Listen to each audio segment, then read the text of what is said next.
মিলে গেছে মানে তোড়জোড় চলবে এবারে বাড়িতে।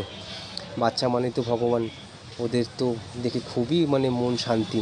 আমি আমার ছোটো বোনকে বললাম অনেক দূর থেকে এসছিস, যা লাগেজটা রেখে ভালোভাবে একটু ফ্রেশ হয়ে নে। এইদিকে দৌড়াদৌড়ি করার জন্য দুজন রেডি হচ্ছে, ছুটতে আমার বেডরুমে যাবে আর লাফালাফি করবেই যাচ্ছে। তো হট করে দেখলাম ছাতাটা না পড়ে রয়েছে, বাচ্চা মানুষ কোথায় লেগে ফেগে যাবে। আমি ছাতাটা ওদের কাছ থেকে নিয়ে নিলাম। তারপর বরকিটা দেখি ছুটকিটাকে তুলছে। আমি বললাম পারবি? বললো হ্যাঁ মাম্মা পারবো।